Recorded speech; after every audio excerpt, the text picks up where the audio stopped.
This video is brought to you by Patreon provider Ben. Well, hello and welcome. Today we're going to be taking a look at the BURRIS P.E.P.R mount, but first, a little note from the gentleman that was so kind enough to donate this to the channel, a new Patreon provider of mine, Ben. He writes, "Hey bro, enjoy the mount and have fun with it. Glad to be on the ground floor with your channel. Can't wait to see what this year holds for your channel, Ben." So, Ben, thank you very much from the bottom of my heart, as well as I'm sure from all of my viewers out at home, because once I'm done with this mount, I'm probably going to be raffling this off or donating it to one of my Patreon providers. And the reason behind that is Ben had actually made that suggestion. And you know what? And it's only fair to give what you sometimes receive. So Ben, thank you very much. So for moving on from that, let's take a look at this mount. First off, packaging is pretty nice, made in China. No surprises there when you factor in the price of this mount. This mount goes for around $90, which is going to be the least expensive mount I have gotten my hands on so far. I know here on the channel I've been reviewing a lot of Gucci stuff, primarily because Scott's the Gucci type, but one of the main reasons why Ben even reached out to me was he would like to see more affordable things on the channel, and I couldn't agree more with him. It's just a matter of getting my hands on certain things. So let's crack this clamshell open and see what we've got. If you didn't know, from the front of this package, this is for a 1-inch tube scope. Fortunately, I have a couple of 1-inch scopes still available, so this way I can do all of my mounting and re-zeroing tests on this. There we have it, made in China. And let's start with the bottom and work our way up like I do with most other mounts. So right off the bat, you do not have any sort of machined blocks to interlock with your 1913 rail. Instead, you have these two cross bolts, which are knurled and pressed in from the sides for our two locks. Perfectly fine and adequate with that.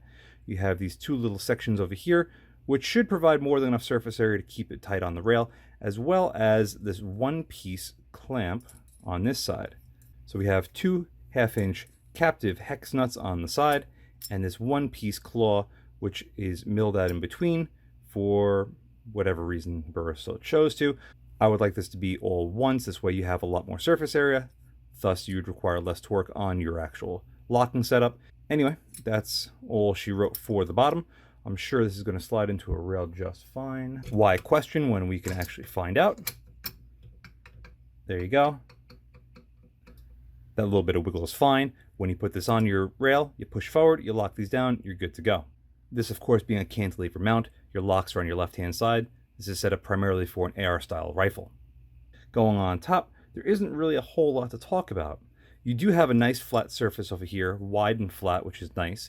So this way, when I go on there to level a scope, it should be nice and easy, as opposed to, I don't have it anymore, but if you look at the Geisley Super Precision, it was probably the width of this channel in the middle as your only square level to square up your scope. This is already a lot nicer and gives you plenty of clearance over here for bigger section scopes. For a 1-inch tube like what this is currently set up for, that is a non-issue. The finish on it is adequate. It's nothing to write home about. It is smooth though, as opposed to the American Defense Recon mounts, which do have a little bit of grit to them. That's probably my only complaint with those. This is nice and smooth, so if you get dirt or debris on it, it should wipe off fairly easily. Of course, as you can see, you have 6 screws on either front and rear cap, which should provide even pressure when you torque this down properly for your scope. Also, these are nice and wide, so you shouldn't have to torque these down as much to get the proper clamping force on your scope tube. You might have seen them before, but in case you didn't, I will pull these out. At no extra cost to you, this mount already comes with smooth top caps. So if you don't want to have these little pick rails on top for mounting a micro red dot or something on it, you don't have to. Now, one criticism I do have with 1/2-inch hex are just how big they are and sometimes unnecessary.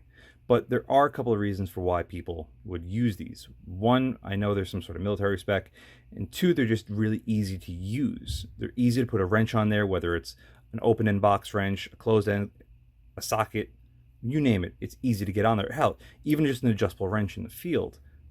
I just don't care for them personally because of how far they protrude. But with that being said, they also make this a lot less expensive. But the same cannot be argued for something like the Geisley Super Precision, so whatever. All right, so I'm going to clean all this up, and let's go see how well this thing resets. All right, Burris P.E.P.R mount and a Leupold VX Freedom 4-12. that I've had for a long time. Why this scope in particular? Because this is the only optic I have with a 1-inch tube. Yes, that is correct. I do not have any sort of precision optics that are 1 inch. And I think after this video, I'm going to have to at least keep something in stock, because this is as good of a focus as I can get with both the scope at this range and the camera. So this is as good as it's going to get. I have the mount torqued down to the rail at 40 inch-pounds. As you can see, it's centered on one of those on the 1-inch circle, because that should be a little bit easier to at least pick up where 0 is. Now, I know that this is a non-quick release mount, but I figured it's worth a shot to know how well it's going to re-zero anyway. These are questions that I like asking myself, and thus I'm sure you would too. So, to make life easier, I have the captive nuts all the way out. You can see I can wiggle this around, and we are all over the place. I'm now going to put them on finger tight, and I'm going to do the first one a little bit, then the rear one. And then when I finally get the torque specs, which is, by the way, 40 inch-pounds, I'm torquing these two. It'll go forward first, which should come now, and then rear. Oh wow, look at that. That thing lined up perfectly. Great.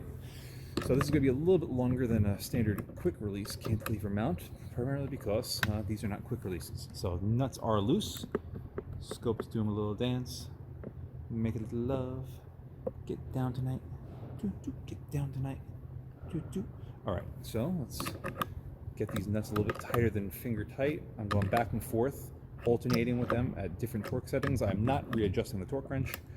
I have a very finite calibrated hand. So first one is the front, then the rear one, and boom. Maybe it's a little bit favoring the right, just a touch, but that's really, really close. All right, so let's loosen these nuts up one more time. As you can see, scope's doing a little wiggle jiggle, jiggle wiggle, jiggle jiggle jiggle jiggle. All right, let's get these nuts a little bit tighter. Front, then the rear, and the front, then the rear. Whoa, whoa, whoa, whoa! No. Okay, I loosened up the rear. So front, torqued, rear, torqued, and it looked like it moved a little bit. Let's loosen those up just a touch. Let's go back to the front, torqued, and then the rear, torqued, and there you have it, ladies and gentlemen. This inexpensive BURRIS P.E.P.R mount resets to 0 as long as you're doing the torque sequence properly. I know it's technically not necessary for a non-QD mount, but nevertheless, there you go. So there you have it. The BURRIS P.E.P.R mount comes in at around 80 bucks, and as you just saw, it resets extremely well. As long as you're torquing it down in sequence repeatedly, it works extremely well in that regard. Better than some, I would say. However, this is not a super precision mount, and you can feel that. It's not made from any exotic materials. You have steel hex, which you need, steel crossbars, which is not so bad, but everything else about it it doesn't feel special. This is not designed to blow you away. It's designed to get a job done, and it does that fairly well. Weight-wise, comes in at just shy of 9 ounces, so it's not the lightest. The fit and finish on it isn't terrible. I mean, you can see there, the caps don't match up with the base, nor with the claw. It's just the way it is, but it works. This is a tool designed for one thing: holding your optic on your gun, and that's it. It's not designed to be removed on and off constantly or tweaked around here and there. It's not apologetic about anything.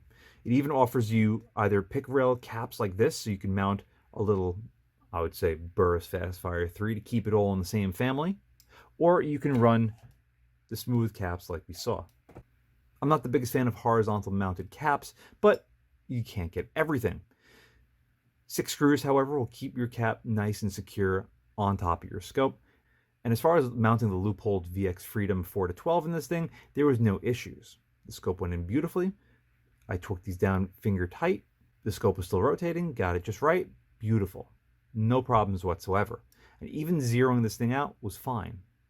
I even like how big Burris left this bottom base. So when you come in here to level the scope, it's a cinch. You come in here with a caliper or a veneer like so, lay it down flat, twist it up, make sure everything is nice and parallel, and you know what you got? A perfectly mounted scope. I think if you're looking for a fairly bare bones, simple cantilever mount that's going to just work for the price, this isn't so bad. 80 bucks, it's doable. It works well. It looks okay. It's not the lightest, it's not the heaviest. It's just a tool. But there's nothing wrong with being a tool. Wait, what? Anyway, that's all for this video. Huge thank you to Patreon provider Ben for sending this in for review. He said, keep it. Give it to someone that's going to use it, because he didn't need this for any of his particular rigs. So I think in a couple of weeks' time, I'm going to do my first ever giveaway on the channel. So I'm going to be making a dedicated video just for that, and this might be the first guy to go. And with that, thank you very much for watching. See you again next time. And a very huge thank you to all of my Patreon providers. Without you, this wouldn't be possible. If you'd like to help support the channel but don't want to join my Patreon, I completely understand. But you can still help support by using my affiliate links in the description below. Thanks again for watching.